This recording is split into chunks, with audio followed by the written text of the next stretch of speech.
No podemos perder de vista lo que está ocurriendo en Ucrania. La situación es dramática por donde se la mire. Ya superamos los 80 días de guerra, la invasión de Rusia a cada uno de los territorios. Pero hubo una ciudad que puede decir está bajo celebración de las tropas de Zelensky. Digo, Sí. ¿pudo resistir el ataque de Rusia? Sí, ¿Qué tal, Luis? ¿Cómo te va, Edu? ¿Cómo les va a ustedes?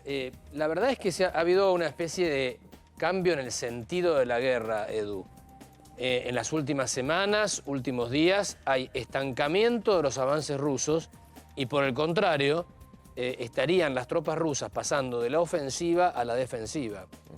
Algo similar a lo que sucediera en los alrededores de Kiev, de la capital. Ya se habla de la derrota rusa en la batalla de Kiev. Eso ya lo dan por perdido.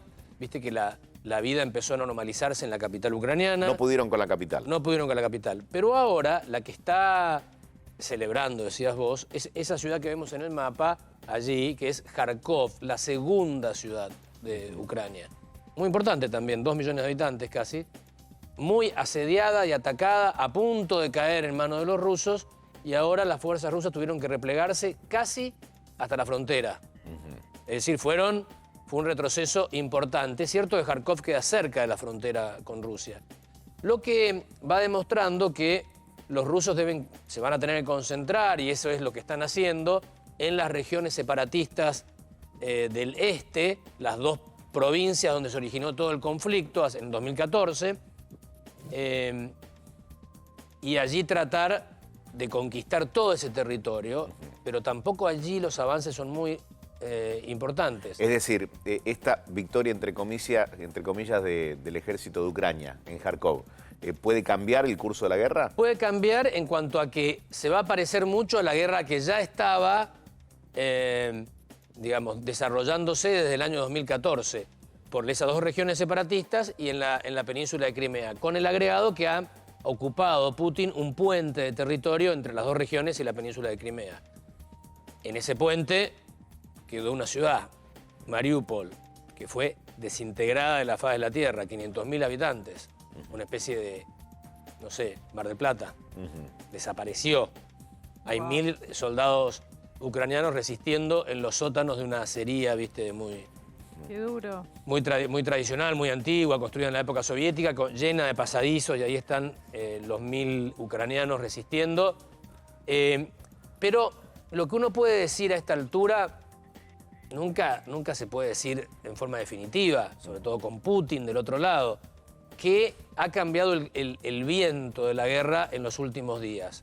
Ya no son los rusos los que están a la ofensiva, son los ucranianos. Y hay algunos ucranianos, encumbrados, especialistas, que te dicen que llegan a arriesgar de que la guerra puede durar unas semanas más, meses tal vez, y que en agosto cambia definitivamente el curso y se viene una derrota rusa para diciembre.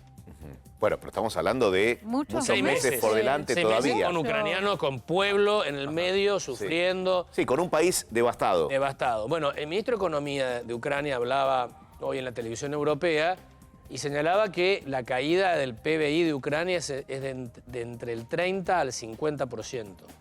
Es decir, con toda esta historia, la paralización de las actividades, el bombardeo, la emigración de tanta gente económicamente activa, imagínate lo que es para una economía eso, ha hecho que la economía de Ucrania se reduzca en un 30 o un 50%. Es enorme en un año. ¿Hace cuánto empezó la guerra? Que ya... En Más de 80 febrero, días. claro. Claro, o sea, diciembre va a ser casi un año, 10 meses de guerra. 10 meses de Estamos guerra hablando o ponerle... En caso de que se extienda hasta fin de año. Totalmente. Ahora, el presidente Alberto Fernández habló con Emmanuel Macron, estuvo el tema en agenda, lógicamente, Estuvo. de ser solidarios, no solamente en este tiempo en el que Ucrania está siendo invadida por Rusia, sino en lo que viene, que es lo más duro. La reconstrucción. Sí.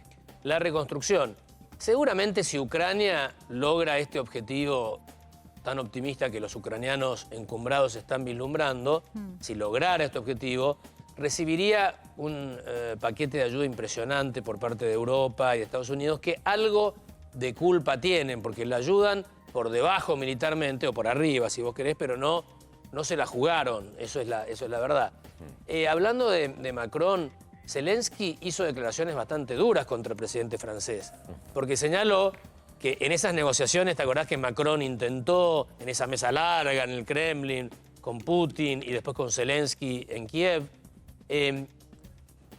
Zelensky, enojado, señala que el presidente francés habría ofrecido que Ucrania acepte pérdidas de territorio a cambio del retiro ruso, es decir, sacrificar territorios ucranianos por la paz. Y Zelensky dijo, no, esto no lo vamos a hacer.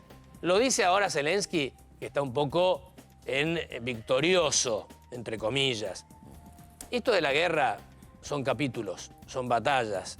Día a día. Y con los rusos nunca se sabe, es decir, tienen espalda. Más allá del agotamiento que dicen están demostrando ya las tropas del Kremlin, ¿no? Hay dos cosas, mira, rápido, ¿no? Por un lado, no era tanto como parecía. Había mucho de exageración por parte del poder militar ruso y del orden, la disciplina, la máquina infernal que era el ejército ruso, pareciera que no es tanto. Eso por un lado. Y por otra parte,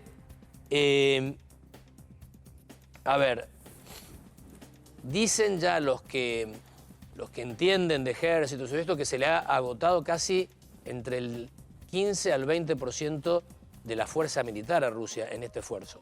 Total. Y Rusia tiene que atender infinidad de frentes.